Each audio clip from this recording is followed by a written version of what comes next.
मैंने spiritual path adopt किया है तो मेरी एडजस्टमेंट की कैपेसिटी थाउजेंड्स टाइम बढ़ गई है जी।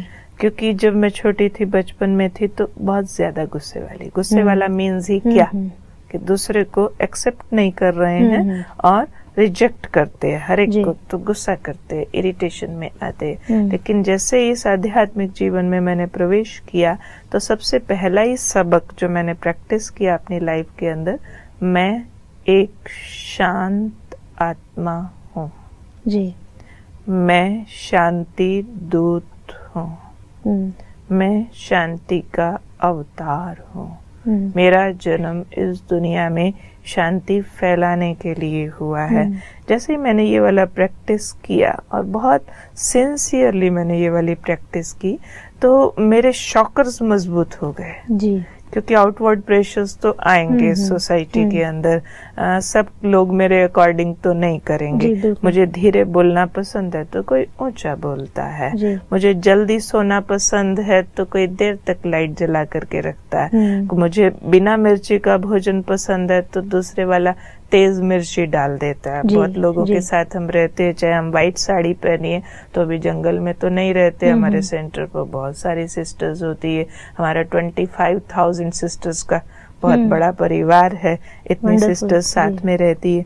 तो उसमें क्या हुआ, जब मैंने अंदर की अपनी पीस मेंटेन की ना तो बाहर वाली अशांति ने अटैक करना ये बहुत जरूरी है, अंदर की पीस मेंटेन करनी जरूरी है। मेरा ऑरा स्ट्रांग हो गया। अब मुझे लगता है जो मेरे पास अशांति का अटैक लेके आता ना जी, वो मेरे से शांति की मार खाता है, वो डिसॉल्व हो जाता है वहीं, तो चेंज हो जाता है। मेरी क्षमा करने की ताकत बढ़ गई है। जरूरी बात है, सोसाइटी में है और लोगों के साथ है तो गलतियां भी करेंगे वो लोग, तो गलती करने वाले से माफ करने वाला बड़ा होता है। ये बात मेरे अंदर इतना डीप चली गई है कि अब मुझे इसके लिए प्रैक्टिस करने की भी जरूरत नहीं।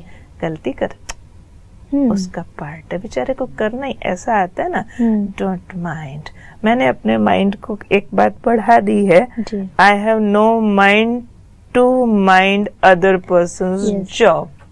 बिल्कुल ठीक, ये दूसरा कर रहा है ना, मुझे नहीं करना, मुझे सिर्फ इतना सीख लेना है। फिर भी अगर कोई काम ऐसा है कि दूसरे के कारण से मेरा काम बिगड़ता है तो मैं उसमें कई तरीके यूज करती हूँ। पहले प्यार से समझाती हूँ, रिएक्शन आ गया तो छोड़ देती हूँ, फिर मेंटली गुड विशेस बनाए रखती हूँ। आज नहीं तो कल इसको समझ आ जाएगा।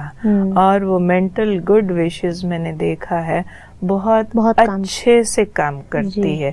पर चांस कोई व्यक्ति भी नहीं सुधरा और मेरा काम भी खराब हो रहा है, देन सबसे अच्छा तरीका टॉलरेट करती हूँ। सब काम सदा नहीं बना करते हैं, जरूर कुछ फेलियर्स भी लाइफ में एक्सेप्ट कर लेने चाहिए। फेलियर्स एक्सेप्ट करने से आपकी एडजस्टमेंट की कैपेसिटी एक्सपीरियंस भी बढ़ता है, एक्सपीरियंस भी बढ़ता है। फेलियर्स भी बुरे नहीं होते। Every failure is a stepping stone towards the success. इसलिए एडजस्टमेंट के नाम पर हम सिर्फ ब्लेम ना करते रहे, इसने कहना नहीं माना ना इसलिए काम बिगड़ गया। ये अगर ऐसा नहीं करता ना तो कई बार प्रतिकूल परिस्थितियां ऐसी आती है, बहुत बड़ी रूप में भी आती है, उस समय हम नहीं एडजस्ट कर पाते हैं, वहाँ हैंडल करना मुश्किल, दूसरे को ब्लेम करने लगते हैं। वहाँ पर कैसे हम हैंडल करें? हैंडल करने का सबसे अच्छा तरीका है सिचुएशन को, पर्सन को ब्लेम मत करो।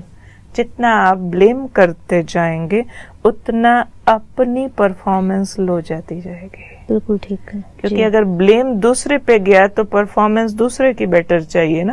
अब दूसरे की परफॉर्मेंस बेटर चाहिए तो आपका सारा एफर्ट दूसरे की तरफ चला जाता है।